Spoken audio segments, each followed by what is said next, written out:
COVID rules. That would be a sensible thing to be doing right now, considering we're in a pandemic.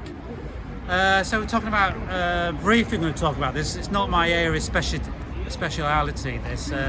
Wars in the Middle East. So what is the root cause of these wars? Firstly, they are religious wars. Fundamentally and utterly, they are religious wars against Christians, against Muslims, Muslims against Jews. And these wars have been raging for hundreds, if not thousands of years.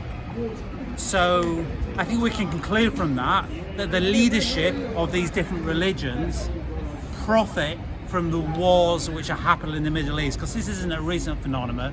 This goes back hundreds and hundreds of years, again, if not thousands. So the leadership deliberately conduct these wars to kill working class people, Jewish working class, Muslim working class, and Christian working class. So they get all together, killing each other, rather than them coming together as a community and living as a community. That is the greatest, such a threat to the leaders of religions. That is such a threat that people come together and live in communities together peacefully and lovingly, that they are willing to kill people in the millions, if not billions, over the last 1,000 years. And from that, they concrete their position as leaders. They can hand down in their inheritance, the keys to the world, because of this very simple formula: son or daughter, king or queen, because this comes down to kings and queens inheritance. Just kill as many as the working class as you fucking possibly can, and you're going to be good.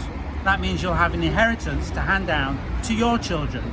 Inheritance built on genocide, hatred, and fundamentally the profits from those horrific actions. That's what's happening in the Middle East. That's all it is. That's all it comes down to, is just a simple desperation to make sure inheritance is handed down to a certain group of people, the leadership, that is, of these religions.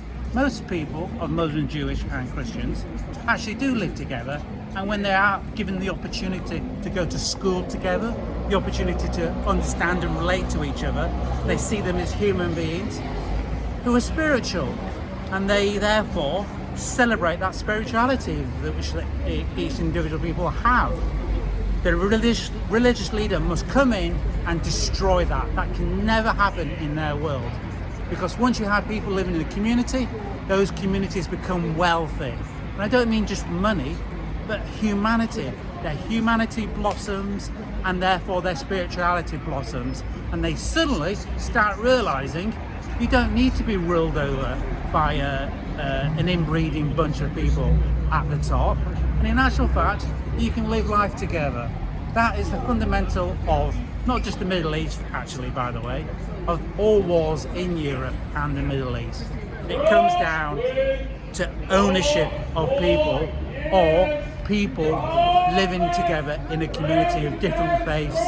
That's what it comes down to. It's literally that simple. Long live Gaza. All you see is war every time you turn your head at night. There's bloodshed on the floor.